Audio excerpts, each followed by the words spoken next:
Welcome to Weekly Anime Rundown. This is going to be kind of a short week.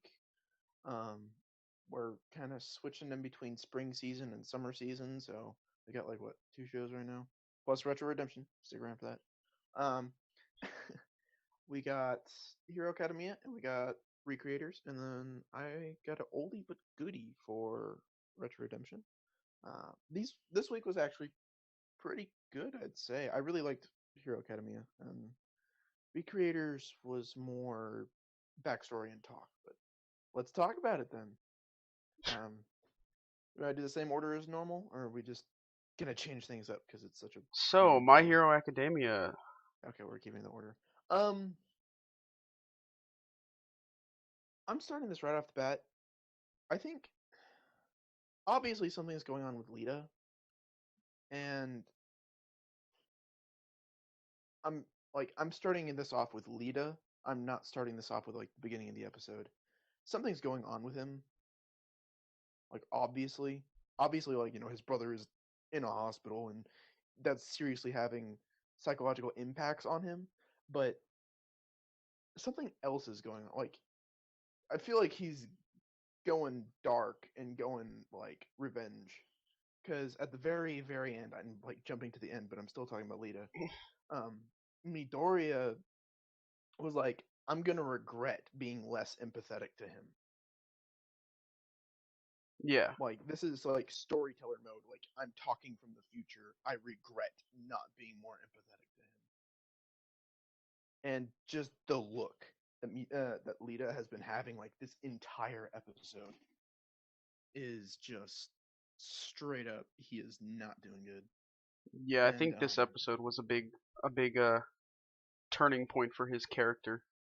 I think it was a big turning point for every character because this is when they go from mostly protected classroom, and I say that loosely because they did get attacked, but mostly protected, like coddling to working in the real world. Yeah, yeah. I And guess this is so. when they like pick the name that you know shapes and forms their future as a hero. Like the most iconic thing about any superhero is their name. That's true. Like Spider-Man, Iron Man, uh, Green Lantern, like all these guys. When you hear their name or when you see them, the first thing you think of is like them as an icon with their name. And I think out of like slightly on a side note, I think for Midoriya, Deku is like the perfect fit for him. Like it even goes with his outfit in a weird way. I just think Deku fits pretty well. That's my personal opinion. But back to Lita. Um, I'm not sure if you like feel the same way or if it's like I just think it's weird that I'm thinking that this is the normal way to think. But him not taking his brother's name, Ignum or Ignium, wasn't about like the stress level, but it was about like the honor. Because everyone else, they don't want the hero they idolizes names. Like Kirishima, he's doing the Red Riot instead of the Crimson Riot, and he's the only one that really did that because the pressure of you have to live up to the expectations of the name you just created. Yeah, For for for sure. Lita, I don't think it's the same way. I think him, it's more like I'm not worthy of my brother's name.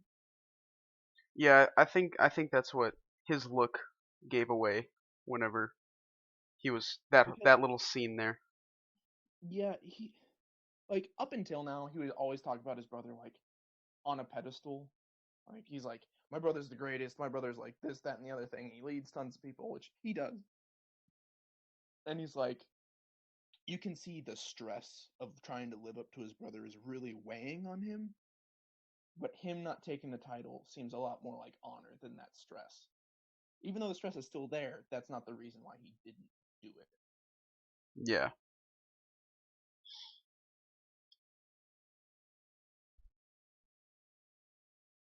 Anyways, that was my little like 10-minute thing. I really wanted to talk about Lita because Like obviously this episode's like kind of like comedy relief, kind of like I don't know, just kind of like a breather, I guess. Yeah, it's And it's like clearly it's placed in the timeline of in between seasons for a reason. yeah, it was definitely like they this entire show has been like perfectly fabricated and like set up to be perfect and like they have breaks and comedy relief and serious moments all like strategically placed, but I don't know. This one was definitely kind of like one of those breather comedy relief bits, but it was definitely about like the main three guys. And I don't really Yeah, count Bakugo as one of those guys just because like it's Bakugo. Bakugo's yeah, he's his own little situation. We don't need to. Yeah, He he's doesn't off on need to his be. own. But it was mainly about like Todoroki, Deku, and Lita this turnaround. Yeah, it's kind of weird seeing how it's like there's no one other than Midoriya. I guess you might be able to call him the main character, but there's not really like one set group of people. Like three or four. I like how with this show they swap people around on like Yeah, it's who's the main people for this few episodes, and and like they like switch it even around. most of the time like Midoriya isn't always in the spotlight, and it's really refreshing. Yeah, It's a nice change up from just an average anime, let alone like how much is making a difference on this one. But I really like. I mean, it is like an academy. Like when you're doing a school-based anime, you should do that. yeah, that's true. But I mean, a lot of anime don't do that at the same time when they're schools. Yeah, and half the time it's like, and the other half of the Eh, time it's like they could have done better. And then yeah, this one is just like, I wish it was next week already. yeah. Well, it almost is. Oh yeah, it is. Um, Can't wait for that. so speaking of comic relief, real fast, can we just talk about how much of a meme Aizawa is? Which one was? Is that the belly button guy? Professor Aizawa, dude, Oh, the professor.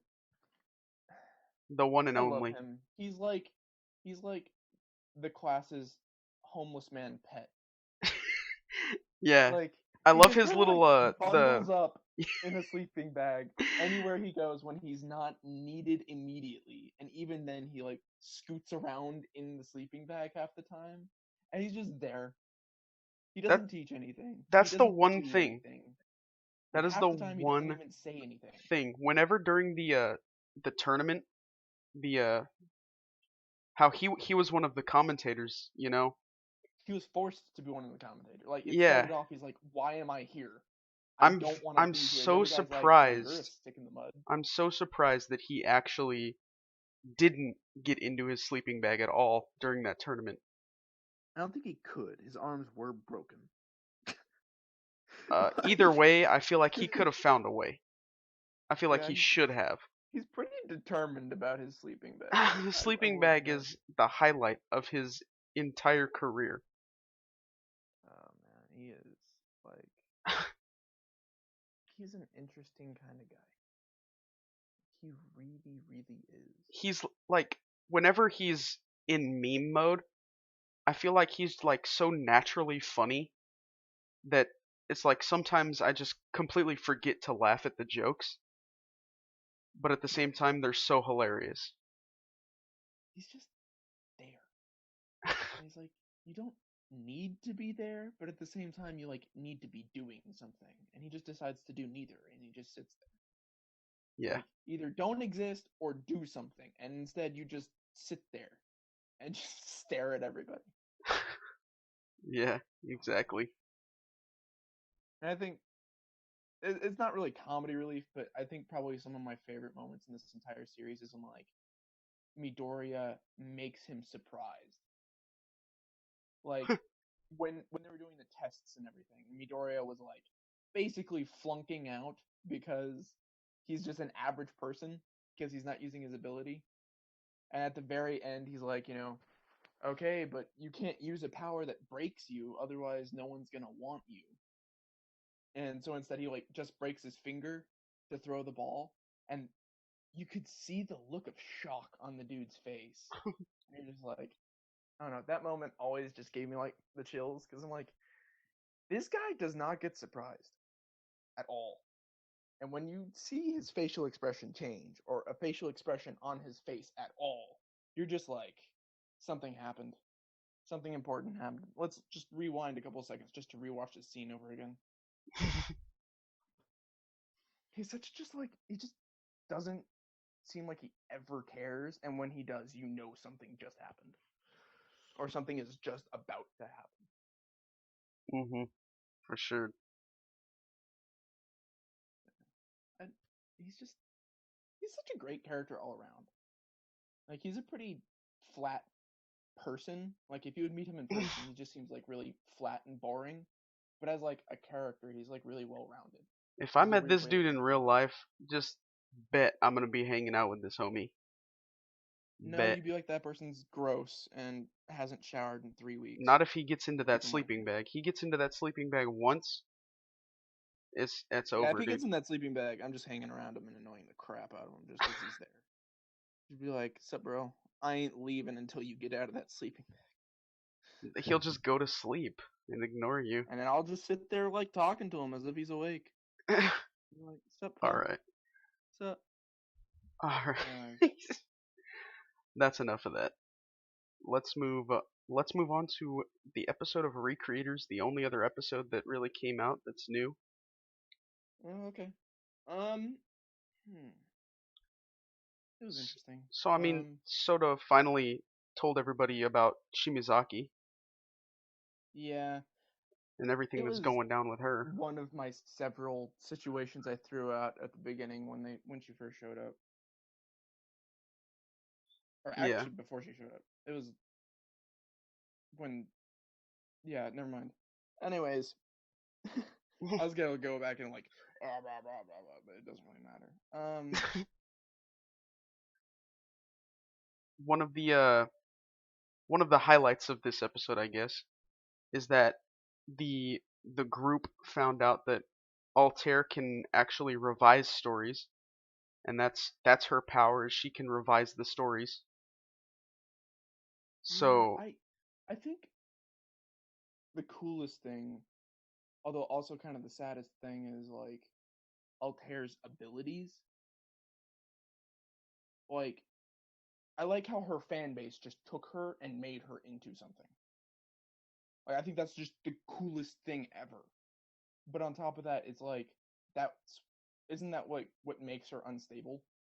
yes, so like her creator, like since she's a parody character, all you have to do is what she does is she manipulates her own like story by just making parodies. And so even though her creator's dead, she can still revise her own story, and that's how she does what she does. But her weakness is that she can't overuse her abilities or she's going to get thrown out of the world. Type of type of thing. I think it's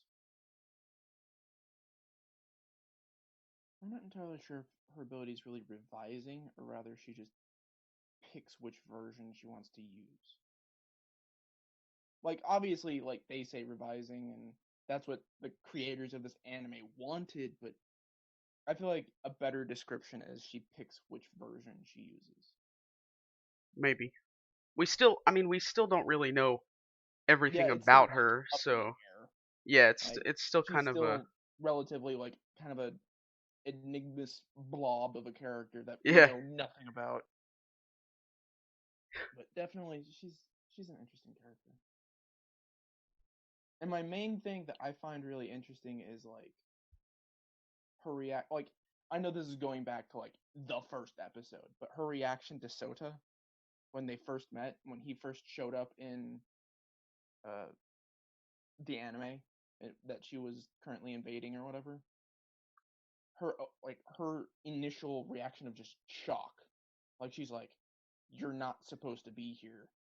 You're not supposed to know I exist, period. Kind of just reaction that I think they showed a clip of it during this episode. Yeah. I don't know. It still makes me feel like Sota and her are gonna have some form of like conversation or like change of heart gonna happen. And at the same time, it makes me also feel like, not saying like this is how it is, like I don't feel like this is actually going to be it, but it brings up the possibility of maybe Sota's friend who died was reincarnated as this character. Hmm. I don't know if they're gonna go that far with it, but I know it probably won't, or maybe they'll have like some type of like memory connection because there's really no way that Altair should know about Sota. Period. If yeah, you think they're about it, yeah. I mean, that is true. There shouldn't be any knowledge of each other there. because what she was created as his friend died, or around like really close to around the same time. Yeah. Sota was nowhere near her while she was being created, or had any connection to him after she was created. Mhm. So really, there's no reason why she would act shock and awe to him being there. Period. Yeah, But exactly. I don't know. And usually, when like things are created as the creator dies, there's always like some type of dramatic connection between them, and either it's like the creator is somehow reincarnated as it, or a part of the creator is put into it. Mhm. So this might be like memories or like feelings that have transferred from her to Altair about Sota. Yeah. So maybe Altair likes Sota or remembers him or cares about him in some weird way. And that would be the bit of the creator that moved on. That sounds good. I feel like that could work. That might be something that goes on. Hmm. Mm-hmm. So, you know how like so many times about this show, you know how on this show we've talked about how we don't know what's about to happen and anything could happen, stuff like that. Yeah. There was a sentence that Celestia said during this episode. She said, "No one knows how this story's going to turn out." And I said, "Wow, is that not the truth?" Yeah, that is so true. And also on that note, I would almost dare say like the creators probably don't know unless they've already finished. Every Because, week they actually go through and create the storyline well, not for really, that but like they tell episode. like a couple weeks in advance to us. Like a good example is also from the series, when Alice is like threatening to throw her creator off the horse, Mm, like when she's just like dangling him like, half a mile in the air. yeah, She well, their conversation really kind of strikes a chord with like just how creators are in general. They start a story, they don't start with the end. Some series do start with the end, and those are like some bizarre ass shows. Like yeah, yeah, like yeah, shit gets weird fast, and it just gets weirder as you go. yeah, But the way he was talking was, I don't save your world, I can't help your world, and I don't have any influence on your world. When you're creating a story and stuff, you basically start with a setting and you start with a character and you just go. hmm, You don't know what you're gonna make three months in advance. Like if you're making like an anime, you don't know what the next season's really gonna be. You might have some form of idea about it, but if you're like a writer, you go through like 20 rough drafts before you get your final. And yeah, on your final rough draft to your final, you are still changing it. yep. Always changing the Um, story. yeah, you know how this is. Yeah, So it's just like even the creators don't know how this show's gonna end. hmm, And if they do, it's because they've already finished it. They've already made the final copy. And by then it's just like, well, up until then they didn't know. yeah, So, and before you started all this, I was thinking about their plan to stop Altair. And yeah, basically their entire plan relies on the opinion of the planet. Yeah, kinda. The entire planet could be like, nah, that's stupid as shit. We don't care. Turn away, end of the world. Yeah. Like, straight up, they're causing the end of the world to save the world, yet it relies on the opinion of the world. And that's, like, probably the worst thing you could ever put, like, stakes on is someone's opinion. Just saying. Yeah, but I mean, like, if that is your only choice, I They mean, probably have other choices, they just don't have the time to figure it out. yeah, or they just haven't. That's the only option they've figured out so far. And really, right now, they're basically assuming that the world is just going to be like, oh, this is a cool idea. Let's back it up and support it, guys. Really, whenever that happens in reality, it's like starting a YouTube channel. It's just like everyone's gonna follow me and we're all gonna be happy, and then it turns out you get like three spamming people, a guy who doesn't like any of your videos, and like a complete lack of the amount of support. Like, so this is an interesting show, and I think it's gonna be interesting until the moment it ends, and maybe even like an interesting idea afterwards. But I don't think that this plan is gonna go the way they plan it, like whatsoever. Yeah, I mean, it's a long shot, but I mean, we'll see. Like, when I always forget her name. I know it starts with an S, but when the redheaded chick. Celestia. Okay, I was actually gonna say that, but I thought I was wrong.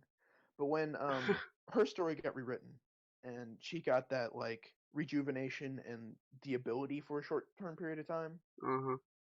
that could either be taken as uh foreshadowing, and it's like, oh, they're planning the future is gonna go well, and I'm sitting here and I'm like, I think that's like misleading, and I think it's giving everyone false hope. So they put a plan on something that they think is going to work a second time, and it's just going to flop. I really don't like. Everyone love like for the most part. I think the people who can affect Altair is Altair's fan base. And if I'm a fan of something, I'm not a fan of putting that something in a cage. True. True. And that's their plan. So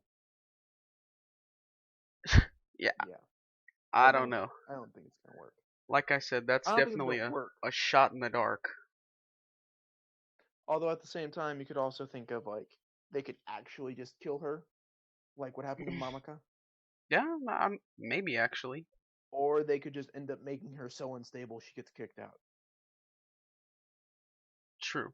I feel like any number of things could happen, but Yeah. I don't think their plan will. Yeah, I mean, it I seems think the like end result might be the same, but yeah, it's just not gonna yeah.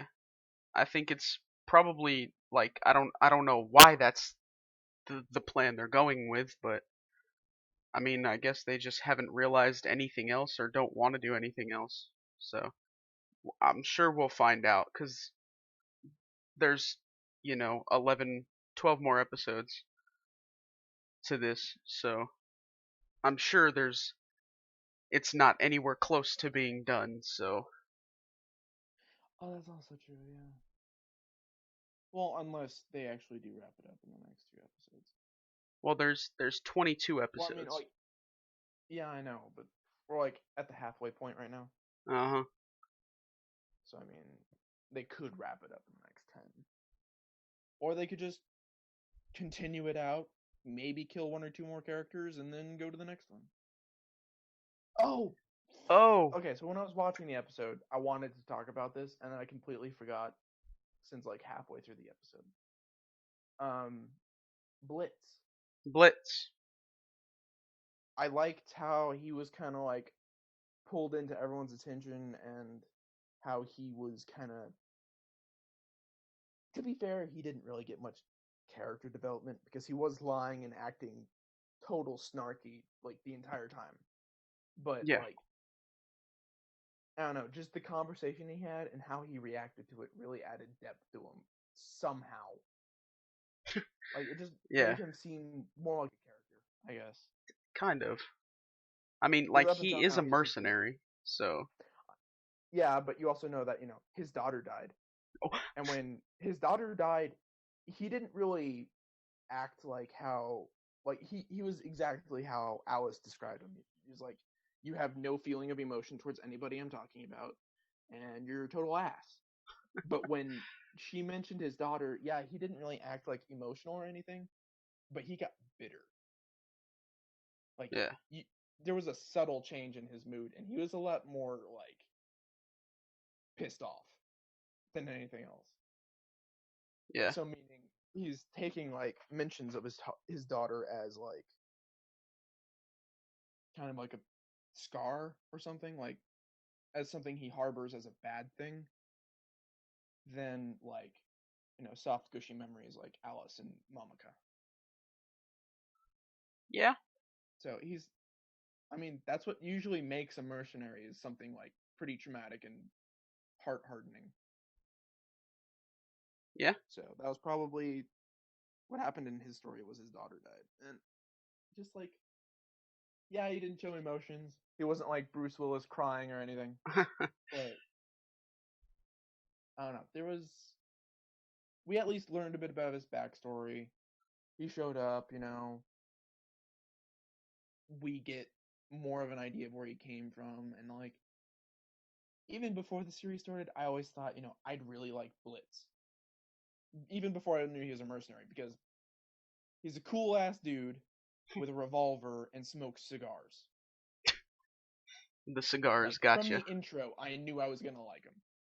And then it happened, and it's like, oh, he's a mercenary with gravity bullets and anti-grav watches. Like, I love him even more now. So I'm expecting Blitz to definitely become at least a more prominent character. Right now, I wouldn't really call him a main character yet. He's like a key part of the story Yeah, as like a part of a group rather than an individual. uh-huh, But I expect him to become like more important later on. If anything, because more people die and like it shrinks the group. But mm-hmm. he's obviously gonna become a key part later because later on everyone's gonna be beating the shit out of each other to end the world. But yeah, Yeah. I like Blitz how was the uh the creators of this anime have taken these past couple of episodes and they've tried to develop these sort of, like you said, non-prominent characters. Like Blitz this week and last week they did a little bit with Rui. So it's like they're trying, and I think this is a good time in the show to do that because I think all of the sort of non-prominent characters are going to start coming to the foreground and making more, like yeah. they're This going to is matter more. so there's two main mixes of anime that usually people love a lot more, and that's the one that's like this, where you add kind of like a medium-sized group of characters all at once, or like in quick succession, and then like build their characters and then do something with them like the climax. And then the other one is add one character at a time, add the backstory and the development, and then move on to the next one. Yeah. Problem with the second one is by the time you get to the last person, you're already at the end of the story. Yeah, and you know what? This show kind of does a little bit of both because at the end of this episode, there was a new character that's being introduced. It was There was. And what was it? he's been recruited by Altair. He looks kind of cool, but I Okay, mean, I guess I spaced out. I totally missed that person. it was really quick. It was just like a I need to do this, Okay, you know, it's my mission and then I whatnot. And totally missed it then. it was like at the very end of the episode. Yeah, But that's yeah, probably when my browser was like glitched out as crap. Uh, anyways, they I don't blend both of those methods that you were talking about really well. Because yeah, like they're still sort of developing characters that were at the very beginning, but at the same time they're still kind of throwing in some new people. and that even like fits in with the storyline because Altair is like still pulling people out of animes to make the situation more chaotic. Yeah, I feel like this whole show, there's gonna This whole continue to show, be new characters throughout the whole thing. yeah, this whole show is just really, really, really well written, Yeah, and you don't get a lot of anime like that anymore. very Uh, true. well, I mean, I take that back. With the exception of like the past few years, there's like it was good for a while, and then it kind of like spaced out, and then this year it's just like they all came back, Yeah, and I really do enjoy this series. This series has been great, start to hopefully not finish, but it will eventually. uh-huh. At least till now, it's been fantastic the entire way through, and Yeah. still don't expect what's going to happen next. I even want to say that Megane is going to end up giving the curse back, but I'm not entirely sure I don't because really know that's what's going on with Magane's storyline. I don't really even understand it that much, just but her own thing. She's just eh, like, she's chilling. I feel like if they end up beating Altair and the characters don't go back to the stories, Megane is going to be the next antagonist. Maybe. So it's like season one's Altair, season two's Megane, and I was just like, I think we're thinking a little there's been too there's far actually ahead. been a few shows that have been like that, and they actually turned out pretty good. Yeah. I mean, I'm sure if this show actually gets renewed for a second season, I'm sure it'll be good. At least as long as this season keeps being good till the end, which I do think it will.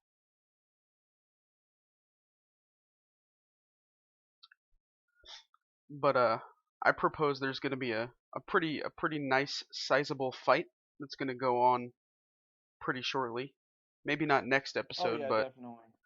in the upcoming Within the episodes. next 6 months, because that's when the Yeah, whole thing was gonna. yeah.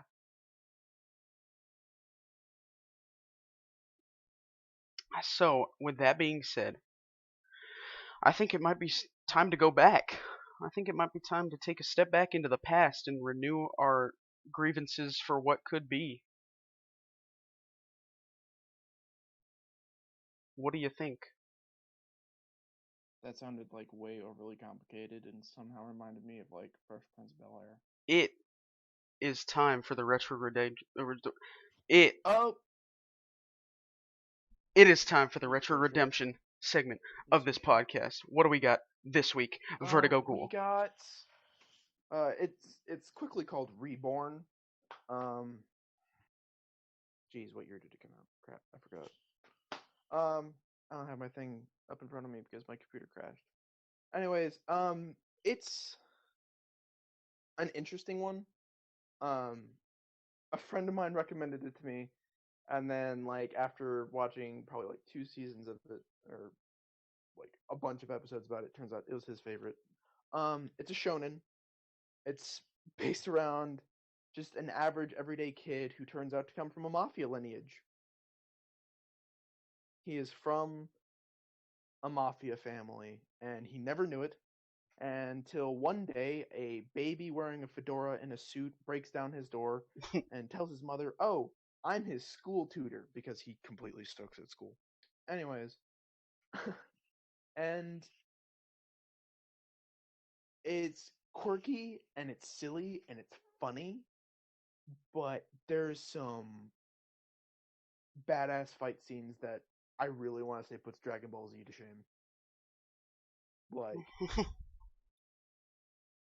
a lot of people, like if you ever look at the fan base and the way they talk about the show is completely different than the first few episodes you'll see. And if you keep watching it, you'll know why. Um God, it's just such a good show. Uh like I can't describe it enough in that way without trying not to spoil it. So in his own classroom, he starts talking to students and stuff, and he builds up his own mafia family. And it's not like, going door to door and ransacking people and like mugging people, but he basically he's being tutored to both pass school and to become the next head of the mafia family that he is from. And because I think the last one, the last head of the family, either he retired or he died, and his succession is given up to the next possible heir. And later on, there's going to be like a huge fight and like tournament about who gets like the throne, and it's really cool. And there's a lot of really cool fight scenes, and it starts off super quirky. Like it's stupid. Like I'll spoil it just a tad bit because it happens like first episode. The baby shoots him with a bullet, like, and what it does is it makes him. I think it's like the fire of will burns within inside of him, and if he doesn't complete the task, he dies. But it like basically uses his entire life force to make him do it, so it becomes superhuman. But it bursts off all his clothes except for his underwear, so he's basically running around town naked in some of the goofiest underwear. Like the patterns on his underwear are subtle, but No. they're funny. And it's just the stupidest thing ever. I think one of them was one of the things he was trying to do was like ask out a girl he likes. So he gets shot with a bullet and it blows off his clothes. So he runs across town to ask out the girl he likes in his underwear. Like it's stupid and it's silly and it's corny. And then you get to like the serious fight scenes and it's just like a perfect blend of just action and comedy. It's fantastic. And it's a great show, and that's why I added it in here. Being the last spring anime for this year, I get to recommend. And just an FYI for everybody, it aired from 2006 to 2010 with 203 episodes. 203. 203 That's a lot. episodes. That's a lot. That's how you know it's good. Yeah, it's really good. It's fantastic. I didn't realize it was that many. I thought it was like 130 something. But yeah, that's that's a lot. My favorite character throws around dynamite all the time. Like legitimately, he just runs around with pockets full of dynamite. It's the weirdest thing, and he's a student too, so it's just totally out of place. He like walks to school with dynamite in his pocket. It's fantastic. I'm actually thinking about going back and rewatching it. Um, but yeah, totally recommend. It's a fantastic show. If you like serious, awesome fight scenes, like chillingly nerve-wracking fight scenes, and like gut-busting laughing, this is the best show you could possibly pick. And yeah, that's it. All right. And before we end this episode for this week, I'm just going to talk about the future and what we're going to be watching for summer of 2017. Oh, mate. Um, so next week, we're going to have My Hero Academia and Recreators, of course. We're going to keep those going. We're not going to get rid of those for no reason. So we're going to keep those, and we're also going to have Kakegurui is going to be popping off next week on the rundown. So What is? Kakegurui. Oh yeah. So be excited for that. We got some gambling going on, so y'all be ready. And in 2 weeks' times, we're gonna have the same 3 shows going, and we're also going to add 18 If and Oh, that one's gonna be interesting. Chronos Ruler. So stay tuned for those. But that's probably gonna wrap up this episode of the weekly anime rundown and spring of 2017 for this anime season. So, Yeah. So leave a like if you liked it. Comment. Let us know what you think. That's a must do. Just letting y'all know. Tell us what you think. We need to know. Share with your friends. See what they think. And yeah, stay tuned for next week and the week after, since that's when we're actually getting our summer stuff rolling. Starting off summer season. and don't That's about it. forget about commenting down below what you guys are excited for. Whichever Oh yeah, true. whichever anime gets the most comments for summer of 2017, we're going to put that into a segment that is the viewer's choice. Yeah, All you we gotta do do, still have that viewer's choice got segment that viewer's floating around choice. that no one's ever used. So comment down below what you guys would want us to watch. We'll watch it, we'll talk about it, and it'll all be fun. Trust me. Yeah. So thanks for watching, everybody, and we'll catch you guys next week. Peace out. Bye.